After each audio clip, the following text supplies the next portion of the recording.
Ya, bro, tanpa nama,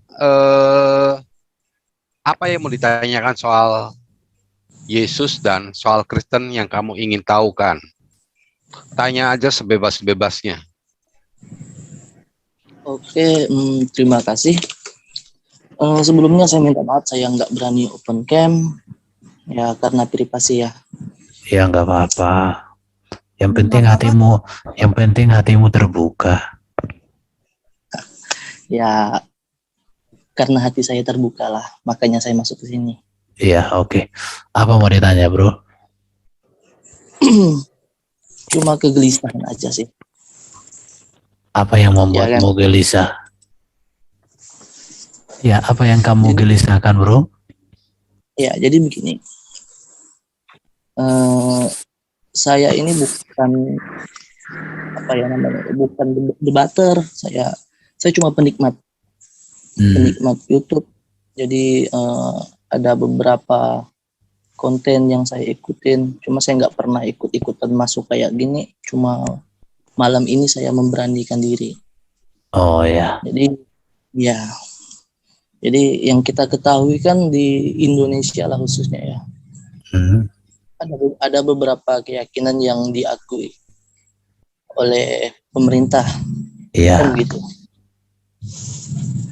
Nah, bagi orang-orang yang sedang mencari, anggaplah saya ini orang yang sedang mencari ya. Ada Hindu, Buddha, Kristen, Islam, Konghucu, semua agama itu menyatakan bahwa keyakinan mereka itu yang paling benar. Betul nggak? Iya. Tapi kan nggak mungkin di antara beberapa agama itu semua agamanya benar. Pasti cuma ada satu yang benar. Iya, setuju. Nah, jadi berlandaskan dari itulah, jadi saya ada kegelisahan. Siapa sih Tuhan yang sebenar-benar? Agama apa sih yang memang agama yang diinginkan oleh Tuhan? Kan begitu. Kita hidup di dunia ini mungkin paling lama 100 tahun, itu pun mungkin cuma beberapa orang. Ya kan? Tapi kalau di akhirat kita selama-lamanya. Gara-gara salah pilih keyakinan, kita bakal kekal lah di sana. Kan gitu. Iya. Jadi gini, bro. Ya, yang mau ditanya sekarang apa, bro? Sekarang saya mau bertanya, bisa nggak jelaskan saya tentang ketuhanan yang ada di kekristenan? Gitu aja, simpel kan? Jadi gini, Allah, semua agama kan mengakui Allahnya Maha Kuasa. Semua mengakui bahwa ada yang noise ini. Pak Fikjen. Tetapi kalau di dalam kekristenan itu, Allah itu bukan hanya pengakuan kita, tetapi dia menyatakan diri dalam sejarah manusia. Contoh, Allah yang kita sembah itu nyata di dalam sejarah Israel. Kita mulai dari Musa, bagaimana Musa membelah laut oleh kuasa Allah itu. Pertanyaannya, ada nggak agama di dunia ini yang nabinya pernah membuat sejarah membelah laut? Bagaimana dia berjalan 40 tahun, tidak rusak pakaian dan kasut. Bagaimana Musa membuat banyak mukjizat dan semuanya. Dan itu atas pertolongan daripada Allah yang hidup. Itu buktinya. Nanti kalau dikatakan ada Musa di Islam, nanti kita cross check. Apakah Musa yang di Islam adalah Musa yang ada di Alkitab? Itu nanti konteksnya beda lagi. Di situ. Baru Allah itu juga berbicara kepada Musa. Bagaimana Gunung Sinai itu menyatakan terang dan ada suara di situ. Itu membuktikan bahwa Allah itu ada.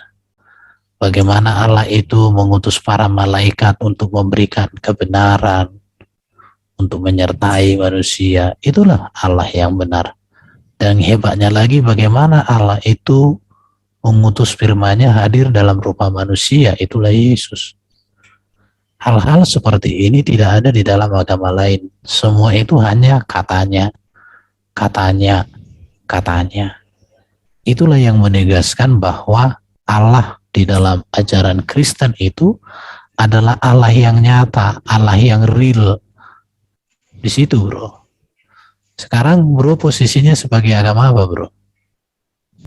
Masih tanpa nama ini, Bang. Oh, tanpa nama, tanpa agama. Maksudnya kan?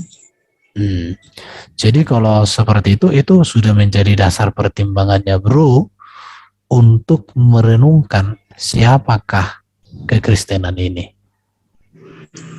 Itu yang harus jelas. Jadi bukan, Aku jadi gini. tambahin Bro Irfan nanti Bro. Ya. Jadi Allah orang Kristen itu bukan konsep manusia. Allah di dalam kekristenan itu adalah Allah yang menyatakan diri melalui karyanya, melalui dirinya, melalui para nabinya, melalui malaikatnya. Itulah dia. Sehingga kita bisa menjelaskan siapa dia berdasarkan data itu. Hal itu tidak ada pada agama lain. Tidak ada. Nah, begitu kira-kira. Toh Pak John Timothy silakan, Pak. Ya, Pak, tanpa nama begini ya. Tuhan yang benar adalah Tuhan yang mendatangi ciptaannya. Karena kenapa? Karena kita sebagai ciptaannya manusia tidak bisa mendatangi ciptaannya. Dan Kristen, artinya dalam hal ini Yesus, Tuhan Yesus, itu sudah menunjukkan eksistensinya. Dan itu bukan hanya dalam Alkitab saja, tetapi nyata dalam sejarah pun dituliskan seperti demikian. Jadi kita sebagai manusia bisa mengenal siapa Tuhan kita. Tidak seperti agama-agama yang lain. Contoh misalkan agama lain, apalah, misalkan agama pagan Arab, ataupun dewa-dewa dari Yunani. Mereka menyatakan ada Allah. Allahnya mana? Bisa menunjukkan eksistensinya? Tidak. Jadi Allah-Allah itu adalah Allah-Allah dari imajinasi, pikiran, atau halusinasi dari manusianya itu sendiri. Halusinasi. Halusinasi ya. Halusinasi. Dari pikiran mereka sendiri. Iya. Iya, kira-kira itulah. Halusinasi. Iya, Halusinasi. Kira-kira itu loh. Halusinasi. Iya. Ya. Jadi pikirkan baik-baik. Kalau Kristen semuanya sudah beres, semuanya sudah selesai. Tuhan sudah menyatakan dirinya. Agama lain mana? Bisa menunjukkan eksistensinya tidak? Tidak satu pun agama di dunia ini yang bisa menunjukkan eksistensinya Allahnya. Hanya Kristen satu-satunya. Bahwa dia benar-benar Allah yang hidup. Oke, terima kasih Bro Irban. Iya, itu bro. Tanpa nama. Saya bisa share. Nah, sebentar dulu kembali ke tanpa nama. Ada mau digali lagi bro? Atau ada mau ditanya lagi? Jadi begini, ini terima kasih atas pemaparannya tadi. Jadi sebelum kita berbicara lebih jauh lagi, alangkah lebih baiknya saya menjelaskan dulu tentang sedikit pengetahuan saya tentang beberapa agama. Kan gitu. Jadi biar teman-teman nggak ragu-ragu dalam memberikan keterangan atau penjelasan kepada saya, atau menganggap saya ini awam. Jadi sudah saya bilang, saya memang nggak pernah masuk ke room, nggak pernah masuk kayak gini, tapi saya penikmat. Jadi saya sudah 3 tahun sering mendengar debat-debat apa segala macam. Berdasarkan itulah jadi ada pemikiran-pemikiran kan begitu. Jadi begini, dari agama yang paling tua lah ya, yang kita ketahui di Indonesia ya, Hindu juga mereka mengaku punya Tuhan, ya kan? Pasti orang-orang Hindu mengakui bahwa Tuhannya itu adalah Tuhan yang benar. mereka punya kitab suci. Mereka pun mengakui bahwa Tuhannya itu ya nujul ke bumi, Krishna. Terus kita pindah ke Buddha, ya kan? Siddhartha menjadi Buddha. Tuhan yang nujul ke bumi juga. Yesus, Yesua, sama. Terus Islam. Islam ini gimana ya? Saya juga sedikit bingung. Ya kan? Sedikit bingung dari beberapa agama, rasanya itu cuma Islam yang Tuhannya itu nggak turun-turun. Ada nggak itu Tuhannya? Saya nggak tahu. Ya kan? Karena yang saya dengar dari penjelasan ustadz-ustadz yang ada di grup-grup debat itu, ya Muhammad itu mendapatkan wahyu melalui perantara lain lah. Intinya kan begitu. Terus Konghucu itu sekte atau kepercayaan yang diakui menjadi agama. Saya juga sudah membaca perjanjian lama, perjanjian baru. Saya juga membaca Al-Quran. Kitab-kitab suci saya sudah lumayan lah, tapi tidak mendalam. Cuma dasar-dasarnya aja. Kan begitu. Setahu saya di Kekristen itu ada yang namanya Tritunggal ya. Tritunggal, Allah Bapa, Allah Anak, dan Roh Kudus. Kan begitu. Bukan tiga, tapi mereka adalah satu kesatuan yang saling melengkapi. Kalau salah di-cut ya, karena ya ini kan saya orang awam. Halo? Iya, ya. Halo. Oke.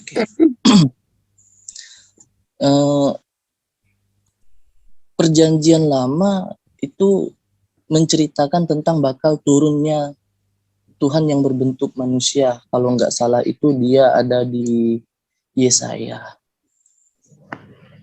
Terus harus menderita dan lain sebagainya dan menembus dosa, kan begitu. Salah nggak? Ini sebelum ke situ, apakah Krishna atau apa itu semua adalah sebuah peristiwa yang ada dalam catatan sejarah? Menurut saya tidak, karena yang aku baca gini ya, ini data yang aku tahu. Siap. Nah ini contoh, kita pakai Wikipedia ya. Menurut Itihas Hasara, Wiracarita Hindu, dan Purana mitologi Hindu, Krishna merupakan anggota keluarga bangsaan di Matuhara, ibu kota kerajaan Surasana di India Utara kini, kawasan ini. Ia terlahir sebagai putra ke-8 Dewa, putra Raja Surasana. Ini mitologi. Mitologi itu ya cerita-cerita begitu, tetapi tidak bisa dibuktikan secara historitasnya. Itu dia. Tetapi kalau kita berbicara dalam kekristenan, contoh kayak kisah Musa itu diakui ada bukti-bukti arkeologi, contoh kereta Firaun yang tenggelam di laut itu sudah ditemukan. Itu contoh. Buktinya ada. Dan kisah-kisah itu bisa dibuktikan. Dan ada catatan kitab suci yang sangat tua.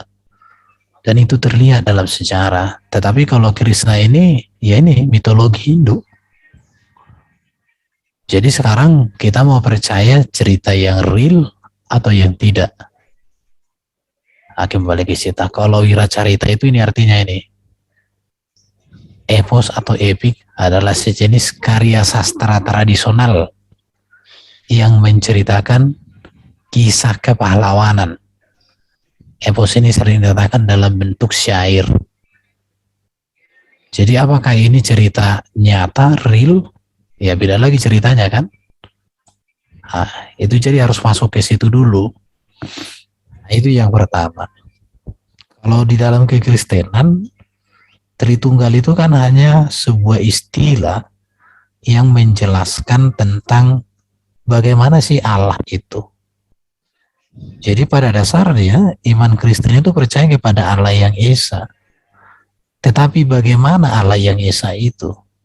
Allah yang Esa itu di dalam dirinya ia memiliki firman. Di dalam dirinya ia memiliki roh. Firman itu artinya ilmu, pengetahuan, hikmat yang maha kuasa. Roh itu berbicara kehidupan atau kuasanya yang menghidupkan. Jadi Allah yang Esa yang dipanggil sebagai Bapa Yahweh itu kekal, memiliki firman dan memiliki roh. Firman dan rohnya yang ada dalam dirinya disebutlah ini sebagai Tritunggal. Dan Yesus itu adalah firman-Nya yang hadir di dunia ini mengambil rupa manusia.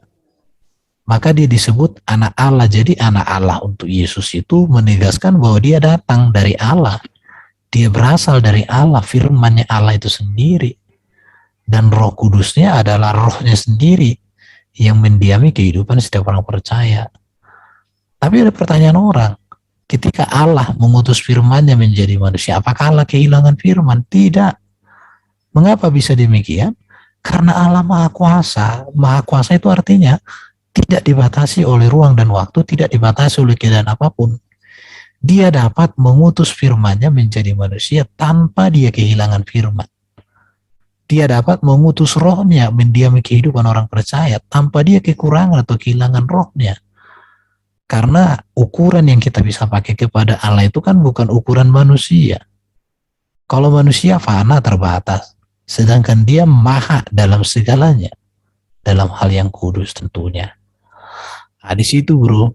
Jadi kalau kita mau bandingkan kayak cerita Hindu, apakah itu cerita yang real atau nyata? Ya kita harus menghormati ajaran Hindu demikian. Tetapi apakah itu satu peristiwa yang pernah real di dalam catatan sejarah? Sampai hari ini saya belum dapat data bahwa itu satu peristiwa yang real. Jadi di dalam dunia ini ada dua Allah, saya katakan. Walaupun banyak sebenarnya. Tetapi pada umumnya bisa diklasifikasikan dua. Yang pertama adalah Allah yang memperkenalkan diri untuk dikenal oleh manusia. Yang kedua adalah Allah yang dikonsepkan manusia untuk memiliki Allah tanpa dia pernah tanpa Allah pernah memperkenalkan diri kepadanya. Jadi sekarang kita mau menjelaskan mau ikut yang mana?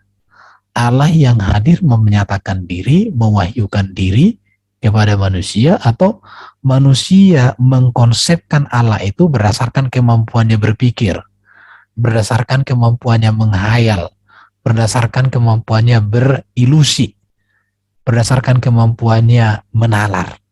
Tergantung itu. Itu aja yang harus direnungkan. Kekristenan itu tidak pernah mengkonsepkan Allah itu bagaimana. Tetapi kekristenan itu berdiri di dalam bagaimana Allah menyatakan dirinya, bagaimana Allah mewahyukan dirinya, sehingga dari pewahyuan itulah lahir sebuah dari pewahyuan diri Allah itulah maka kekristenan itu mengenal Allah dan menceritakan siapa Allah itu. Jadi tidak mengarang siapa Allah tanpa Allah pernah mewahyukan diri. Itulah kekristenan. Saya tanya sama bro, mana lebih hebat, mana lebih tepat pengenalan saya, Pak John Timothy? Halo Pak John. Pak John. Gimana bro? Mana lebih hebat? Mana lebih tepat? Aku mengenal Pak John Timothy melalui Pak John Timothy mendatangi aku, menunjukkan sikapnya, menunjukkan ajarannya, menjelaskan keluarganya kepada saya, daripada saya tidak pernah jumpa sama Pak John Timothy, kemudian aku konsepkanlah John Timothy itu orangnya hebat begini-begini, tapi dia nggak pernah jumpa sama aku. Dengan Pak John Timothy datang ke rumah saya, jumpai saya, menyatakan segala kehebatannya di depan saya, kemudian saya menceritakan Pak John Timothy berdasarkan apa yang Pak John Timothy nyatakan pada saya. Yang mana yang tepat? Lebih bagus Kak, saya mendatangi Pak Erben menceritakan, kemudian Pak Erben bisa menuliskannya, Iya, menceritakannya kembali gitu loh. itulah kekristenan tentang Allahnya dibanding agama lain. Saya menghormati agama lain sebagai berbangsa bernegara. Tetapi secara konsep keagamaan, sebagai pemahaman tentang kealahan atau kepada Allah Sang Pencipta, saya mengatakan kekristenan tepat. Itu bro. Kira-kira gimana tanpa nama? Iya, oke, terima kasih atas pemaparannya. Eh, Sebenarnya kalau kita kaji lagi, kita tadi sudah terlanjur menyebut Hindu ya, Krishna. Di India pun mereka mengakui hal yang sama. Mereka tahu bahwa Krishna itu bukan cerita, tapi terserahlah itu, ya kan? Terserahlah itu. Oke, kita masuk ke Saya bisa Kristen aja. tanggapi sedikit, ya. Oke. Bisa saya sharing sedikit. Ya silahkan. Iya, jadi saya senang ya melihat tanpa nama mempunyai keinginan untuk mencari kebenaran. Ya, pertama-tama itu, kalau dasarnya sungguh-sungguh mencari kebenaran, saya percaya nanti Anda akan dibimbing, Tuhan akan berbicara dalam hati Anda ya, dan mendapatkan kebenaran itu. Ya, jadi kalau masing-masing agama beradu argumentasi dan keyakinan, mereka punya masing-masing kepercayaan dan ini sangat sulit sekali. Tapi kekristenan menurut saya ya itu dan tanpa nama bisa lihat sendiri nanti adalah konsep tentang dosa yang perlu dipahami. Ya, jadi banyak agama itu mengajarkan tentang kebaikan. Ya, jadi keselamatan itu karena perbuatan, karena amal, ya. Tapi kekristenan itu beda, ya. Kenapa? Alasannya kenapa? Sama seperti manusia nggak bisa mengubah warna kulitnya, sama seperti macan yang tidak bisa mengubah warna belangnya, ya. Maka dosa itu apa? Itu adalah natur dari hati manusia. Dan keadaan manusia itu berdosa. Jadi, dosa itu tidak bisa dihapuskan dengan perbuatan. Inilah bedanya antara Kristen dan agama-agama yang lain. Dosa itu ya sesuatu yang dalam diri kita sendiri yang tidak bisa kita ubah. Satu-satunya cara adalah Yesus yang adalah Allah itu turun sebagai pengganti. Dia yang menggantikan apa? Dosa itu upahnya apa? Ya, itu jelas sekali di Alkitab dituliskan. Upahnya adalah maut, kematian. Bukan kematian secara alamiah kita ini, tapi kematian kedua juga, yaitu keterpisahan dari Allah. Dosa itu adalah pemberontakan terhadap hukum Allah.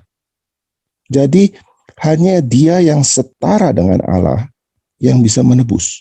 Nah, konsep ini tidak ada di agama-agama lain. Nah, sekarang kita lebih dalam lagi. Kita tidak perlu berargumentasi, tapi coba tanpa nama merenung ya. Ya, di Alkitab itu dituliskan bahwa keadaan kita ini berdosa. Jadi pernah nggak tanpa nama berdosa? Artinya mau misalnya berbohong atau marah atau membenci atau gimana? Pernah nggak? Pernah. Itu pasti Ya. kodrat Nah, manusia, itu kan. jadi menurut Alkitab ya itulah yang kita mesti sadari sebagai manusia. Sampai kapanpun kita berbuat amal, ibadah atau apapun, itu tidak bisa mengampuni. Hanya apa? Kita datang kepada Tuhan, meminta maaf, menerima Yesus. Yesuslah yang menanggung hukuman dosa di kayu salib. Dia menggantikan kita. Nah, kalau kita dengan iman mau terima Dia sebagai juru selamat, ya, maka kita apa? Kita diampuni. Ya, itulah yang membedakan kita dengan agama lain. Ya, jadi konsep tentang dosa. Kalau agama lain memahami dosa itu cuma perbuatan, maka dia mencari jalan keluarnya adalah perbuatan juga.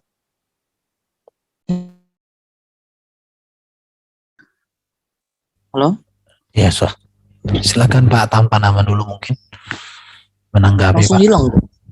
Mungkin ada Oke, gangguan koneksi. iya, siap. Oke lah, jadi masalah Hindu atau agama-agama lain kita kesampingkan dulu karena saya sekarang berada di Jum Kekristenan. Dia bisa Jadi bangkit dari orang mati. Ya. Nah, lanjut Mas. setelah dia naik ke surga, dia memberikan apa? Mengutus apa? Roh Kudus. Jadi hidup kita itu mau dipakai Tuhan untuk menjadi alatnya, untuk menjadi saksinya, untuk menjadi berkat buat orang lain. Ya.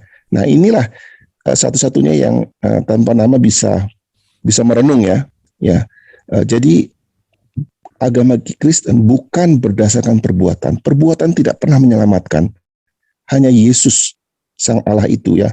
Karena pelanggaran terhadap hukum Allah tidak bisa diganti dengan hukum manusia atau usaha manusia. Hanya Dia sendiri yang memberikan. Keselamatan itu adalah anugerah. Itu aja yang mau saya tambahkan. Sudahkah? Iya, itu aja. Ada pertanyaan mungkin? Tanggapan? Sebenarnya topiknya udah melebar ke situ, tapi tadi berbicara konsep Allah dulu. Nanti kita lari ke, baru setelah itu nanti ke dosa, lari ke keselamatan. Jadi bertahap, Pak. Oh iya, Silakan Pak tanpa nama. Iya, siap. Jadi begini, seperti yang saya bilang tadi, kita kesampingkanlah dulu agama-agama yang lain karena saya sekarang berada di Jum Kekristenan, kan begitu. Kekristenan itu tidak bisa terlepas dari yang namanya perjanjian lama atau Israel atau Yahudi. Betul kan? Kalau andai kata saya menyembah Bapa dengan tidak menyembah embel-embel yang lain, maaf sebelumnya, apakah saya masih dikatakan orang berdosa? Karena kan begini, seperti yang Bapak jelaskan tadi tentang Musa mendapatkan firman, mendapatkan mukjizat dan lain sebagainya, dan itu pun diakui bukan cuma dari kekristenan, dari Yahudi juga. Islam pun ikut mengakui hal itu. Terlepas benar atau salah, tetapi faktanya mereka mengakui itu, dan itu tertulis di kitabnya mereka. Artinya apa? Tuhan itu sudah ada konsep ketuhanan itu dari sejak dulu kala, kan begitu. Kalau kan saya lagi belajar ya, pandangan kekristenan, kalau saya cuma percaya kepada Allahnya Yahudi atau Israel, gimana Pak? Apakah saya masih termasuk orang berdosa? Karena kalau dilihat dari segi manapun, saya tanya sama agama yang samawi, Kristen, Yahudi, Islam, tidak akan ada satupun yang berani menyatakan bahwa Tuhannya Yahudi itu salah. Jadi mohon tanggapannya. Oke ya, saya jelaskan ya. Jadi gini, jadi tadi Bro kan mengatakan konsep Yahudi PL ya, baru ada namanya PB. Jadi PL dengan PB ini dua kitab yang tidak bisa dipisahkan bagi Kristen. Kenapa? Karena PL ini adalah janji Allah tentang keselamatan. Sedangkan PB adalah kegenapan janji Allah kepada keselamatan. Ini dia. Ini janji, ini kegenapan. Kegenapan dari janji itu.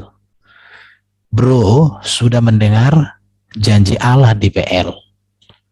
Bro sudah mendengar kegenapan janji Allah di PB. Tapi kalau bro tetap berdiri untuk PL, artinya bro menyangkali PB. Berarti kalau bro hanya beriman ke PL, tapi sudah dijelaskan kegenapan janji Allah di PB, maka sesungguhnya bro sudah menyangkali janji Allah ini. Bro tidak selamat. Kenapa? Karena janji Allah tentang keselamatanmu sudah digenapkan di PB, diberitakan kepadamu, maka tentu kamu sudah menyangkali juga janji itu sendiri. Beda dengan kamu tidak pernah mendengarkan PB, tetapi kamu beriman di dalam konteks PL, menantikan janji keselamatan itu. Dan kamu yakin betul sungguh-sungguh akan janji keselamatan di sini, tetapi kamu belum pernah mendengar janji keselamatan di sini. Maka saya katakan kamu selamat. Karena iman PL itu adalah percaya kepada janji Allah, menantikan janji Allah dengan tekun, itu mereka selamat. Tetapi orang PB menerima kegenapan janji Allah, mereka selamat. Bro sekarang sudah ada di dua-duanya. Mengapa bro memilih satu? Kalau bro sudah ada di dua-duanya, memilih satu, berarti bro itu mengeraskan hati. Maka bro tidak selamat. Seperti itu gambarannya. Dan keselamatan di dalam PL itu adalah berbicara tentang Mesias. Mesias yang dijanjikan. Berbicara keselamatan di PB adalah Mesias yang telah hadir. Jadi kalau bro menantikan Mesias lagi akan datang, tetapi bro sudah mendengar Mesias itu sudah datang, tapi bro memilih untuk percaya hanya kepada menantikan Mesias, tidak menerima Mesias, sesungguhnya bro sudah menyangkali juga janji ini. Seperti itu bro.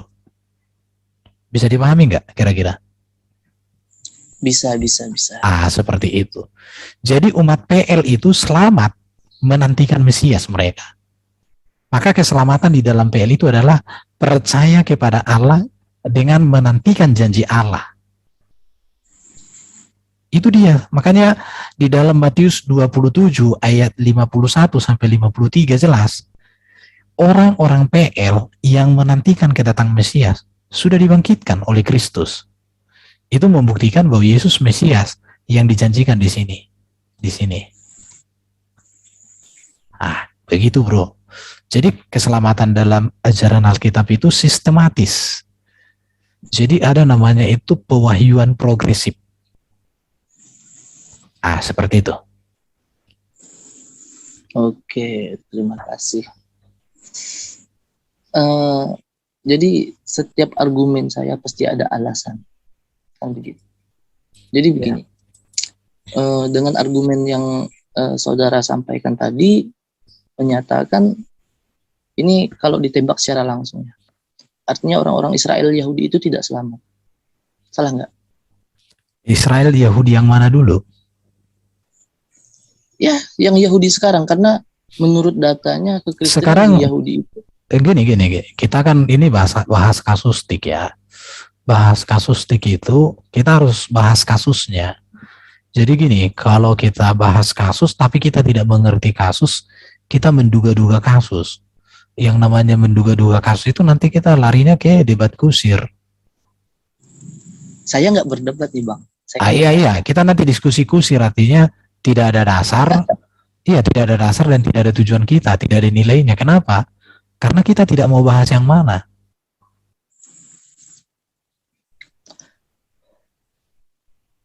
Ya, jadi kan gini, ini kan tadi kan Abang sendiri yang bilang. Oke, Ya. sekarang ini saya tanya samamu. Apakah Yahudi yang tidak percaya kepada Yesus itu sudah pernah mendengar pengajaran tentang Yesus secara utuh? Setahu saya, Yahudi yang tidak menerima Yesus bahkan sampai membunuh Yesus, mereka sudah mendengar, tetapi malahan dibunuh. Karena apa? Yesus dilahirkan di situ, di Nazaret. Yesus berdakwah di situ, tapi masih ditolak sama mereka. Oke, tapi kamu tahu nggak sejarah kekristenan setelah Yesus terangkat ke surga di Yerusalem? Sejarah kekristenan pertama kali disebut sebagai kekristenan itu di Antioquia. Bukan, Kristen itu artinya kan pengikut Kristus. Ya, Kalau kita mau belajar sejarah, ketika Yesus telah naik ke surga, terjadi pertobatan massal. Bagaimana Petrus itu sekali berkhotbah 3.000 orang bertobat, 5.000 orang bertobat. Itu catatan yang dicatat. Artinya terjadi pertobatan besar bagi orang Yahudi. Siap. Itu banyak orang Yahudi. Tetapi kalau banyak sekali peristiwa contoh. Tetapi faktanya sekarang itu kekristenan di Israel itu cuma sekian persen, Bang. Nanti kalau kita mau sebentar, nanti kalau kita mau bahas sejarah, Mengapa kekristenan menjadi hilang di Yerusalem? Ada sejarahnya, itu berkaitan dengan Islam yang melakukan ekspansi. Cuman sensitif untuk kita bahas.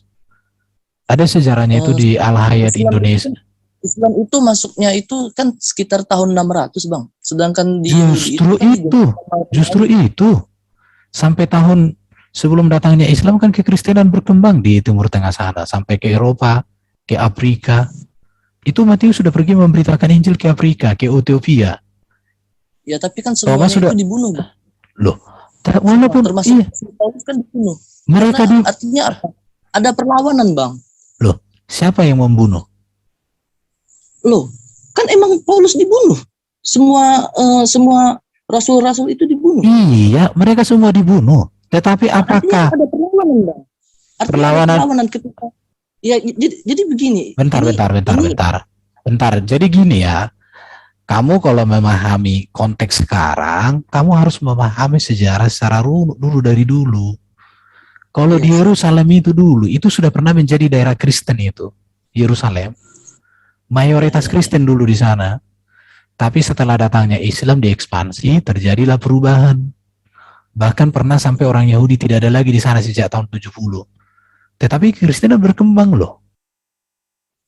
Itu sejarah. Jadi kalau kita berbicara Israel yang sekarang kan baru dikembalikan itu tahun berapa? 1980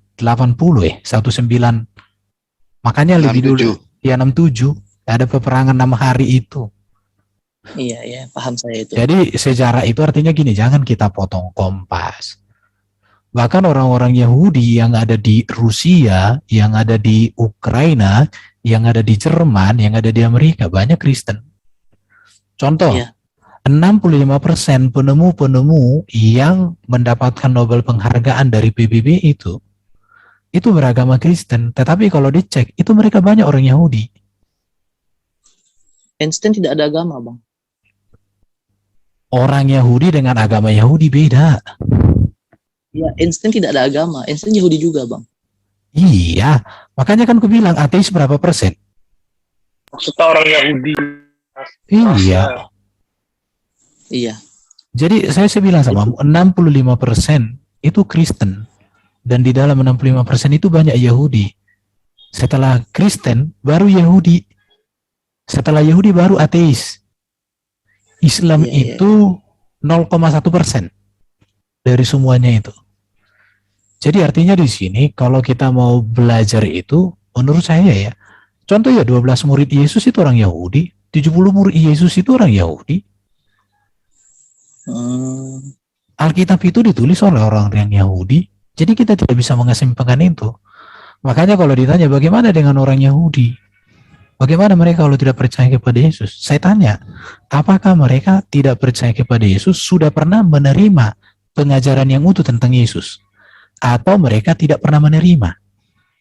Oke, kalau seandainya saat ini, Bang. Saat ini kan ya masalahnya, makanya aku bilang sama kamu, kalau bahas kasus itu, kita harus tahu dulu kasusnya. Kalau tidak tahu kasus, bagaimana kita bahas? Iya.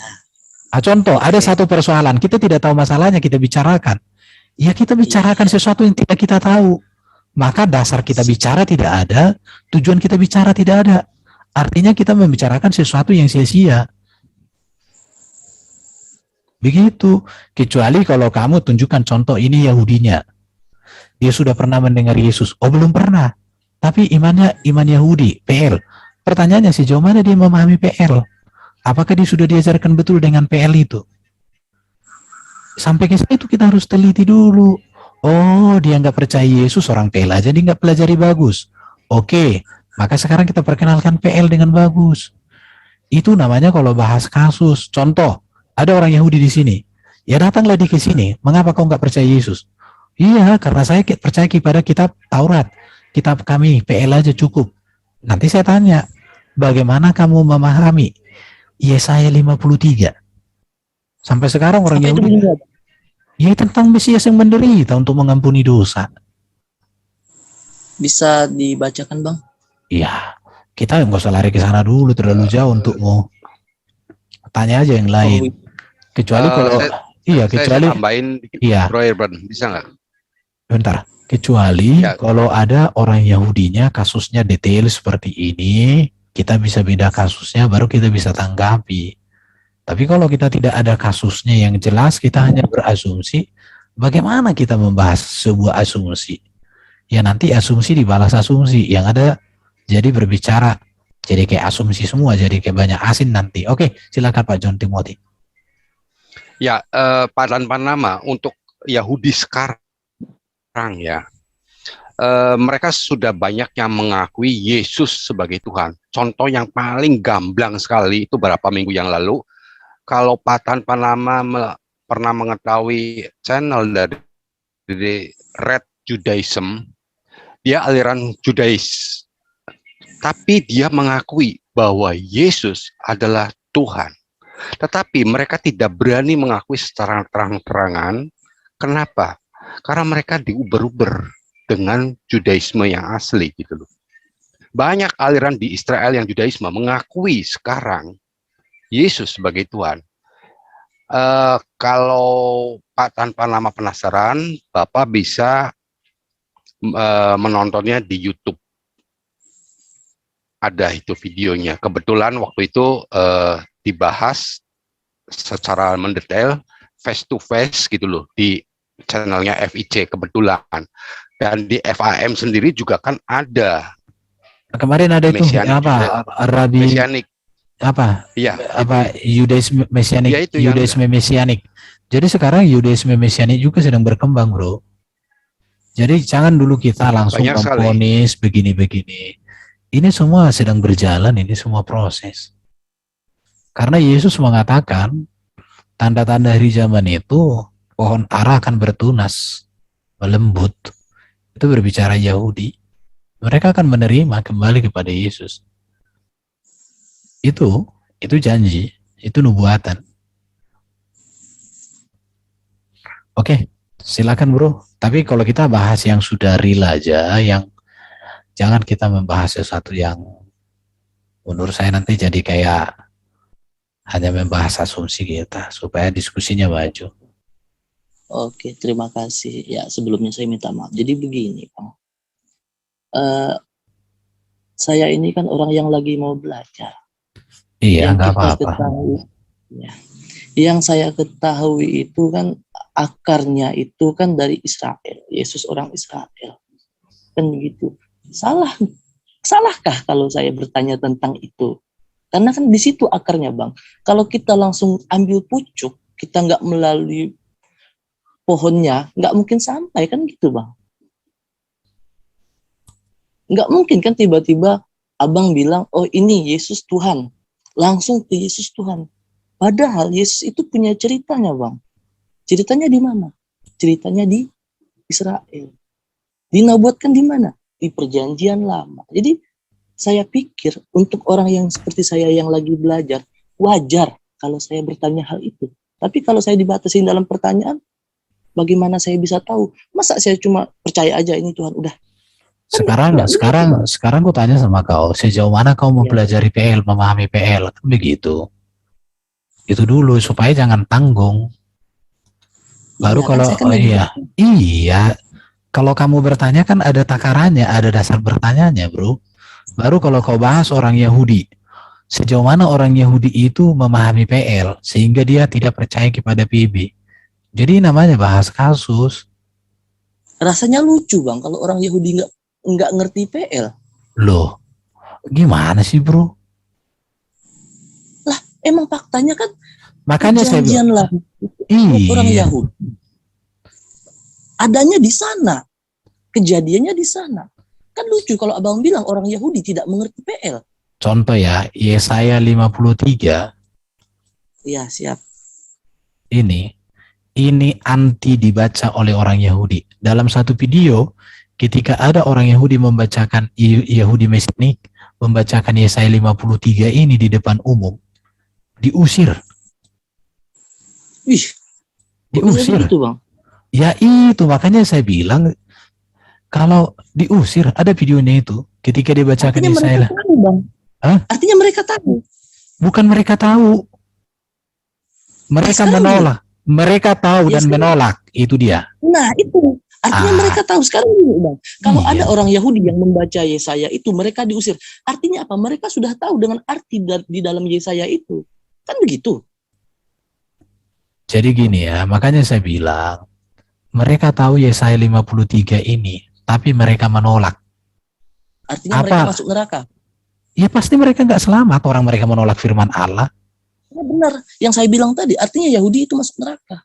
Karena tidak percaya sama Yahudi. Yesus. Berarti kamu nggak connect tadi yang Enggak semua. kujelaskan. Makanya aku bilang, orang Yahudi yang menantikan Mesias diselamatkan. Diselamatkan. Karena mereka Iya. tidak tahu dengan perjanjian baru. Loh, Kan begitu. bentar dulu. Orang Yahudi yang menantikan Mesias, percaya akan Mesias yang menderita, percaya akan Mesias yang datang sebagai juru selamat, ya mereka selamat. Tapi kalau mereka sendiri sudah menolak Mesias yang menderita ini, bagaimana mereka selamat?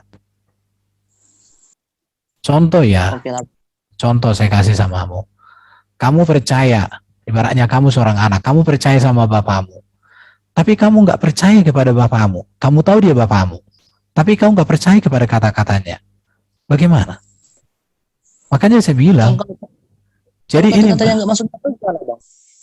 jadi maksudmu ini kata-kata Allah ini nggak masuk akal? Enggak. Kan abang bilang umpamakan bapak saya. Iya kan ini bicara, kalau bapakmu nggak masuk akal lagi, sekarang begini, akalmu yang tidak masuk kepada kebenaran bapakmu, atau memang bapakmu yang keliru, kan ini tinggal gitu. Kalau ini kan Allah itu kan Bapak Israel, Allah mereka kan nggak pernah keliru. Siap, betul itu. Saya setuju itu, Bang. Ah itu maksudnya, jadi saya perbandingannya ke situ larinya. Makanya Yesus Allah pernah katakan kepada orang-orang Yahudi, hai engkau keturunan ular beludak, jangan engkau berpikir bahwa kamu gini-gini. Yesus marah kok. Bahkan Yesus katakan kalau kamu tidak dilahirkan kembali, kamu tidak dapat melihat kerajaan surga. Jelas kok Yesus ngomong sama orang Yahudi. Karena keselamatan itu bukan status bangsanya, tetapi sejauh mana mereka percaya kepada Mesias dengan utuh. Makanya Yesus ngomong sama Nikodemus itu, ahli Taurat itu Nikodemus. Kalau kamu tidak dilahirkan kembali, kamu tidak akan masuk kerajaan surga. Jelas itu. Jadi untuk masuk kerajaan, Yahudi artinya parah ya, Bang ya. jadi keselamatan itu bukan sukuisme, bukan agamaisme, tapi sejauh mana dia menempatkan Mesias menjadi juru selamat, penguasa di dalam dirinya, itu keselamatannya. Jadi bukan agama itu yang menyelamatkan, bukan pengetahuan juga. Ini ya, coba kita lihat ini. Nikodemus itu orang hebat itu. Jangan kau pikir bahwa dia orang hebat. Yohanes pasal 3. Gurunya Paulus itu siapa, Bang? Oh, jangan dulu lari ke situ. Gamaliel. Oh, Gamaliel. Iya.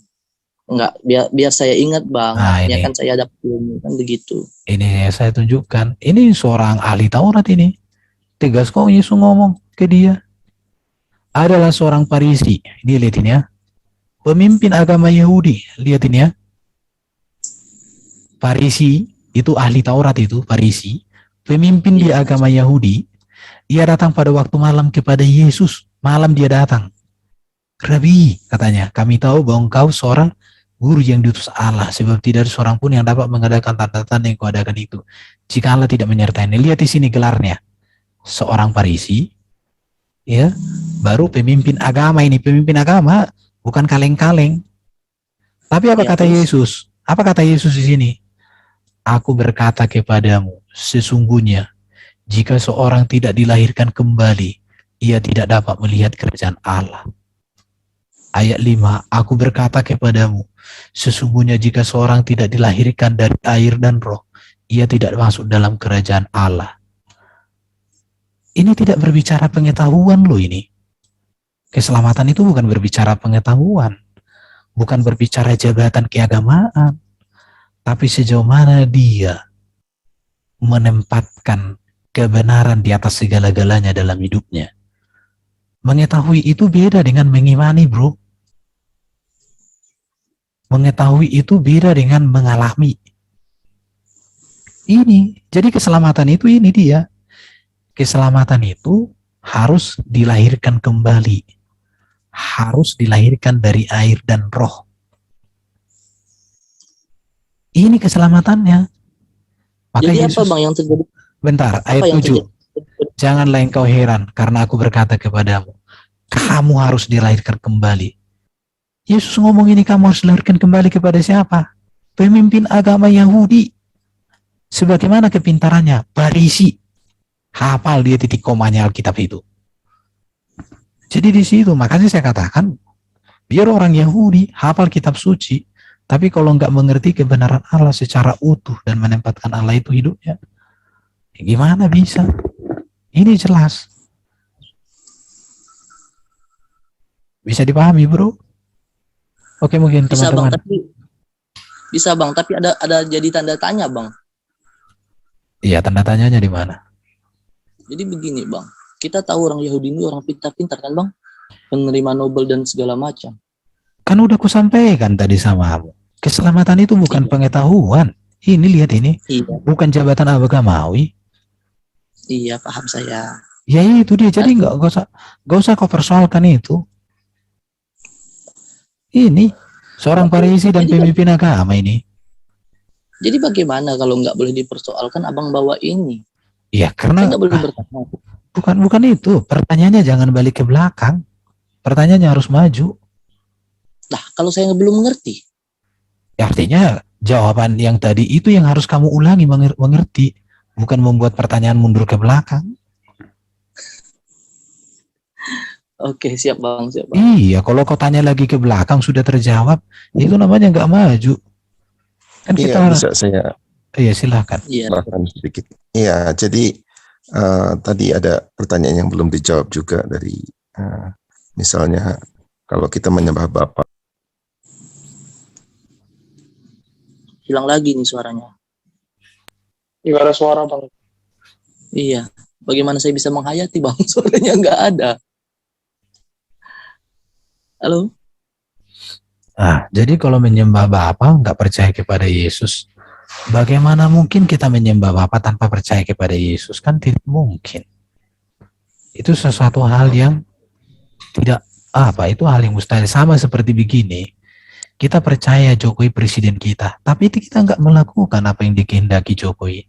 Ya sama saja, kita menyangkali dia presiden kita. Siap. Setuju Ya, saya Bang itu Bang. Ya itu. Oke, kita maju lagi Bang. Jadi kita tinggalkan PL, kita masuk bagaimana caranya saya agar bisa percaya kepada Yesus. Kan begitu. Supaya kamu bisa percaya kepada Yesus, caranya adalah buka hatimu dengan rendah hati. Katakan aja begini, Allah yang hidup, tuntun aku ingin mengerti kebenaran yang sungguh-sungguh, keselamatan yang sungguh-sungguh. Tuhan, Bang. tolong aku. Itu lebih bagus. Iya, jadi begini Bang. Iya. Karena saya membuka hati Bang. Makanya Iya. saya ada di sini. Itu dia, tapi Ya, kan? sekarang ya harus benar-benar terbuka ini, plong gitu. Jangan dibuka tapi ada ini, jangan kayak apa, dikasih kepalanya dipegang ekornya. Iya, jadi kan begini Bang, makanya saya bilang itu. Abang kasih tahu kepada saya bahwa Yesus itu Tuhan. Oke. Ya kan? Sekarang saya jelaskan. Tuhan itu apa artinya? Tuhan itu artinya kan penguasa. Jadi Yesus itu Tuhan, artinya dia penguasa di bumi di surga. Di mana ketuhanan Yesus itu adalah ketuhanan yang diberikan oleh Allah, oleh Bapa itu. Jadi dia penguasa di bumi di surga. Jadi gini aja yang kamu harus renungkan. Supaya kamu jangan pusing dulu tentang ketuhanan. Ketuhanan Yesus itu berbicara ke penguasaannya. Keilahian Yesus itu kealahannya berbicara bahwa dia adalah firman. Kemanusiaannya berbicara bahwa dia adalah firman yang hadir dalam rupa manusia melalui proses kelahiran dari rahim wanita perawan yang benihnya bukan benih biologis. Itulah kemanusiaan Yesus yang hidup sempurna, tidak berdosa. Dan di dalam pelayanannya dia memberikan ajaran etika dan moral yang sempurna. Jadi gini, saya juga pernah dulu hampir menjadi ateis ketika saya semester akhir kuliah teologi. Sampai saya nggak mau baca Alkitab, saya malas melayani, semua nggak kulakukan. Makan pun aku nggak berdoa waktu itu. Stres. Semakin hampanya diriku. Sampai akhirnya aku menangis, katakan begini, Tuhan, apapun yang terjadi aku percaya pada Yesus. Karena aku dalam keraguan-raguan. Yesus ini apakah betul nih tokoh fiktif atau apa ini? Macam lah pikiran gini kacau kan. Semester akhir itu. Aku udah menjelang mau bikin skripsi waktu itu. Tapi akhirnya saya bergumul, sadar. Sampai diingatkan teman saya waktu itu ada kecelakaan di Jakarta. Naik sepeda motor jatuh, luka ringan. Langsung teman saya bisikan sama saya, jangan sampai dipatahkan leher, baru kau bertobat katanya. Masih bandel aku. Beberapa minggu lagi aku masih diam. Tapi keputusan saya adalah saya melihat sosok Yesus ini. Sosok Yesus itu yang kudus, sempurna, yang agung, yang ajaib. Tidak ada kekurangan ada pada dirinya. Dan dia adalah datang dari Allah. Dia adalah firman-Nya Allah sendiri. Dan dia berkata bahwa aku datang dan keluar dari Bapa. Aku memiliki kemuliaan di dalam diri Allah sebelum dunia Bapa, sebelum dunia ada. Baru dia mati. Kematiannya itu berdampak bagi keselamatan saya. Ada banyak nabi yang mati, tapi nggak bisa mengampuni dosa saya kematiannya. Hanya Yesus. Tapi kelebihannya lagi dia bangkit. Kebangkitannya membuktikan bahwa hidup kekal ada pada dia. Dan dia naik ke surga membuktikan, menyempurnakan semuanya. Dan dia hidup di surga sana, di langit sana. Dan dia masih datang di akhir zaman menjadi hakim yang adil. Keputusan saya, tidak ada saya temukan sosok yang demikian dalam sejarah dunia ini. Maka sampai dari hari ini dan selamanya, saya tidak akan pernah menukar Yesus dengan hal apapun. Banyak tawaran untuk saya melayani di kota, tapi saya pilih melayani di desa.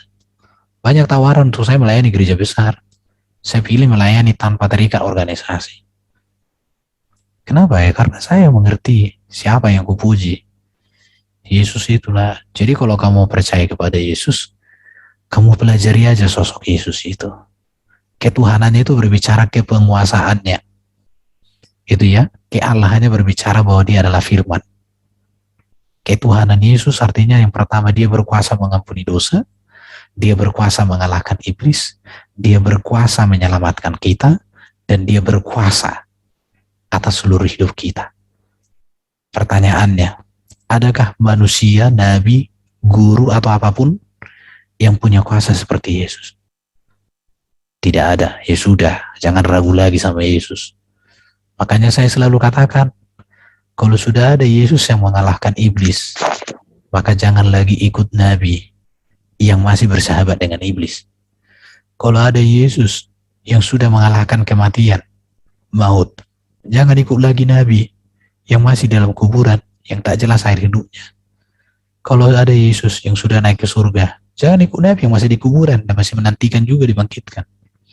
Kalau ada Yesus yang sudah terkemuka di surga, jangan lagi ikut yang tak terkemuka dimanapun. Kalau ada Yesus yang sudah berkuasa mengampuni dosa, jangan ikuti kepada nabi yang banyak dosa, apalagi pendosa. Kalau ada Yesus yang sudah menjadi hakim yang adil di akhir zaman, raja segala raja, jangan lagi ikut yang terdakwa yang akan dihakimi. Itu aja yang harus kamu renungkan. Gak usah repot-repot. Jadi pemikiran hampa itu, hampir menjadi ateis itu, aku udah pernah di titik itu. Makanya kalau ada orang kau lihat sok-sok ateis lagi gini, oh ini udah kayak aku yang dulu ini. Kasihan aku. Aku kayak gitu dulu. Stres, hampa, kosong. Bayangin, sampai makan pun aku gak mau berdoa waktu itu, ingat. Makan gak berdoa, bayangin. Kalau aku ingat itu sedih hatiku. Oh Tuhan. Kalau lah gak sadar aku waktu itu itu menangis aku. Kayak anak kecil cemen. Terisa-isa gini. Aku ingat itu sampai sekarang. Dan itu yang membuat saya setia. Itu aja bro dari saya. Terima kasih diskusinya. Pak tanpa nama, adik ya, masih kecil kamu ya nak ya. Boleh tahu kamu ini aslinya dari kepercayaan apa ya? Tanpa nama, tanpa agama. Tanpa nama, tanpa agama. Tanpa nama, tadinya kamu penganut agama apa ya? Jadi gini, saya ceritakan sedikit tentang saya. Ya. Saya sekarang berada di Kalimantan daerah yang diakui sebagai daerah yang toleransinya sangat kuat. Singkawang. Oke, saya tahu Singkawang. Di situ ada 3 kepercayaan, Islam, Kristen, sama Konghucu. ya itulah. Jadi ya, bisa dipahami lah kan. Mereka Tapi kamu awalnya dari mana? Basicnya kamu itu dari mana kepercayaannya? kalau yang diturunkan dari kepercayaan orang tua, Iya, agama apa?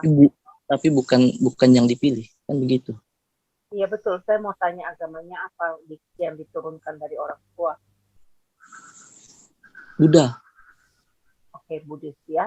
Oke. Tadi saya dengar percakapan Anda. Suaranya kecil sekali, Bu. Oh, sebentar saya matiin, saya punya ya. Saya bisa dengar? Oke, siap. Lanjut. Oke.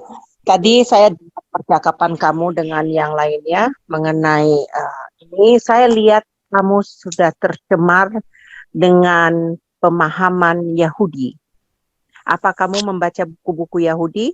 Apa kamu mempelajari pengajaran Yahudi? Saya belajar semua agama, Bu. Oh, kamu mempelajari semua agama. Oke. Tadi kamu tanya ke Pak Erben, bagaimana kamu supaya mempercayai Yesus sebagai Tuhan? Apa betul? Ya, betul. Oke. Kalau kamu mau mempelajari Yesus sebagai Tuhan, itu paling mudah sekali dilakukan. Dengan cara apa? Kamu berhenti untuk mempelajari agama-agama lain selain Kristen. Membaca Alkitab itu penting. Membaca Alkitab Perjanjian Lama sama Perjanjian Baru keseluruhannya, jadi tidak bisa dipisahkan. Ikutin pengajaran-pengajaran Pak Erben yang ada di channel dia. Banyak sekali pengajarannya. Karena saya ikutin juga pengajarannya. Pelajaran-pelajaran saya yang lama, jadi saya untuk mengingatkan saya lagi dan menambah. Ada yang dulu belum pernah saya pelajari dan menambah wawasan saya. Nah, kalau kamu melihat tadi Pak Erben udah menjelaskan dan kamu mempertanyakan tentang Yahudi, bagaimana? Itu sudah jelas. Nanti pada satu waktu juga orang Yahudi itu nanti akan converse. Mereka mengakui Yesus Kristus adalah Tuhan. Dan sampai saat ini sudah banyak. Di Amerika ini sudah banyak. Saya tinggal di Amerika ya. Sudah banyak sekali orang Yahudi udah menjadi umat percaya.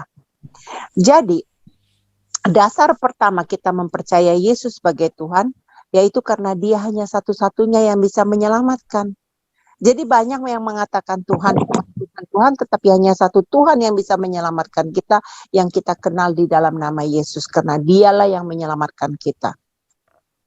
Nah, kalau kamu masih ragu dalam saat ini, wajar. Kamu masih mempertanya, itu bagus, kritis, itu bagus. Bagus sekali karena kritis. Tetapi kritis kamu ini saya lihat udah liar.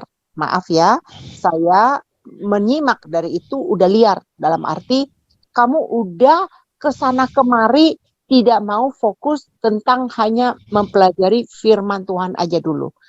Firman Tuhan ini kamu harus kenali dulu siapa itu Yesus yang datang ke dunia ini. Dari perjanjian lama sampai ke perjanjian baru itu tokoh aktor utamanya hanya itu Yesus. Tidak ada yang lain. Gitu aja. Itu nasihat saya. Silakan ngobrol lagi di sini. Itu pendapat saya. Tolong kamu fokus supaya kamu nanti tidak tercemar dengan pengertian-pengertian lain.